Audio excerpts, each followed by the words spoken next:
Hello everyone, welcome to study to peak. मैं प्राची राज आप सभी का वेलकम करती हूँ स्टडी टू पीक में। रिसेंटली आप सभी ने देखा होगा कि जो चाइना है, चाइना अपने आप को पूरे विश्व में प्राथमिकता देना चाहता है। चाइना पूरे विश्व में चाहता है कि मेरी प्राथमिकता रहे पूरे विश्व में। आप सभी ने देखा होगा कि जो भारत के पड़ोसी देश है, जिनकी आर्थिक स्थिति ठीक नहीं है, या अन्य देश जो भारत के पड़ोसी देश भी नहीं है, जो आर्थिक स्थिति से जूझ रहे हैं, उनको चाइना क्या करता है, पैसा प्रोवाइड कराने की कोशिश करता है और उनसे कहता है आप टेंशन मत लीजिए, मैं हूं। तो उनसे इस तरह से बात करता है, उनको बिल्कुल ऐसा एहसास करा देता है कि मैं ही सब कुछ हूं तुम्हारे लिए। और फिर जब पैसा वापस करने का टाइम आता है तो वो देश जो है पैसा वापस नहीं कर पाते। चाइना जब जब वे देश पैसा वापस नहीं कर पाते तो चाइना क्या करता है, उनकी जमीन पर कब्जा करने की कोशिश करता है। और अब तो हद हो गई है, चाइना इंटरनेशनल ऑर्गेनाइजेशन पर भी कब्जा करने की कोशिश कर रहा है। आप सभी ने रिसेंटली सुना होगा, यूएनओ पर चीन कर सकता है कब्जा। अंतरराष्ट्रीय व्यवस्था को नष्ट करना चाहता है चीन, ताकि पूरे विश्व में चीन की प्राथमिकता रहे, इसलिए वो चाइना ये सब काम कर रहा है। इससे संबंधित आप सभी को इस वीडियो के माध्यम से कंप्लीट जानकारी प्रोवाइड कराई जाएगी। वीडियो के अंत तक बने रहना। आइए स्टार्ट करते हैं। यहाँ पर आप आर्टिकल देख सकते हैं, द टाइम्स ऑफ इंडिया का आर्टिकल है, संयुक्त राष्ट्र पर कब्जा कर चीन नियम आधारित अंतरराष्ट्रीय व्यवस्था को नष्ट करना चाहता है।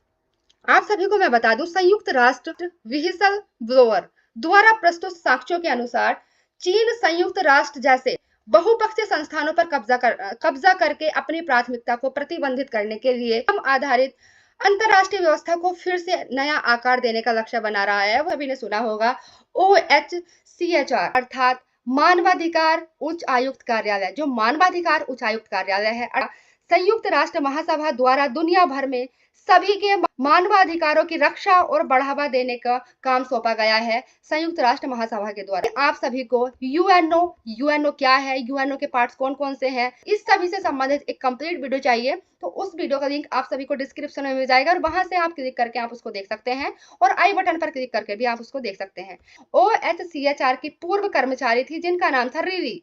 OHCHR की पूर्व कर्मचारी रिली ने अपने लिखित रिपोर्ट में कहा है कि OHCHR चीन का पक्ष ले रहा है, जो खतरनाक है, क्योंकि रिली ने आरोप लगाया है कि संयुक्त राष्ट्र चीन की तरफदारी कर रहा है, जो इसको छिपाया जा रहा है। जो चाइना है, चाइना के गलत कामों को छिपाया जा रहा है यूएन के द्वारा। इस तरह से रिली के द्वारा कहा गया है। रिली ने यह भी कहा है कि उन्होंने आरोप लगाया कि चीन यूएन एजेंसियों पर शर्त भी लगाता है। ताइवान के साथ राजनयिक संबंधों वाले देशों पर जो धनराशि है वो खर्च की जाएगी। इस तरह से आपको मैं बता दूं, ये ताइवान है, आप यहाँ पर देख सकते हैं, ये हमारा भारत है और यहाँ पर आप देख सकते हैं भारत के सभी पड़ोसी देश है। और यहाँ पर आप देखिए चाइना है और चाइना के ही जो दक्षिणी चीन सागर है अर्थात साउथ चाइना सी है, वहीं पर पड़ता है ताइवान। रिली के द्वारा ये भी कहा गया है, रिली के द्वारा दावा किया गया है कि जो चाइना है, चाइना ने कोरोना वायरस की उत्पत्ति से लेकर WHO है, WHO UNEP की रिपोर्ट्स के साथ भी चीन के द्वारा छेड़छाड़ की गई थी। चीन ने उइगर मुसलमानों के साथ भी अत्याचार से जुड़ी OHCHR की रिपोर्ट में भी चीनी सरकार द्वारा हस्तक्षेप किया गया था।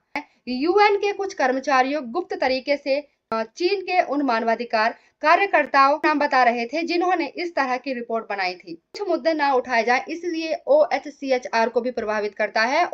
चीन के नकारात्मक संदर्भों को हटाने के लिए, अपनी रिपोर्ट को संशोधित करने के लिए संयुक्त राष्ट्र के वरिष्ठ अधिकारियों और कर्मचारियों पर महत्वपूर्ण दबाव डालता है। रिली ने कहा है कि नौकरी से बर्खास्त कर दिया गया था। रिली जो OHCHR की पूर्व कर्मचारी रह चुकी हैं, इनको नौकरी से भी बर्खास्त कर दिया गया था। इन्होंने कहा है कि बीजिंग विकास सहायता के माध्यम से, उदाहरण के लिए सिंजियोन पर चर्चा बंद करने के लिए संयुक्त राष्ट्र में वोटों को प्रभावित कर रहा था। उन्होंने कहा है कि SDG 2013 से 2015 तक की 2 साल की बातचीत के दौरान बीजिंग ने महासभा में लगातार 2 अध्यक्ष को रिश्वत दी है। बीजिंग के द्वारा लगातार 2 अध्यक्षों को रिश्वत दी गई है चीन के द्वारा।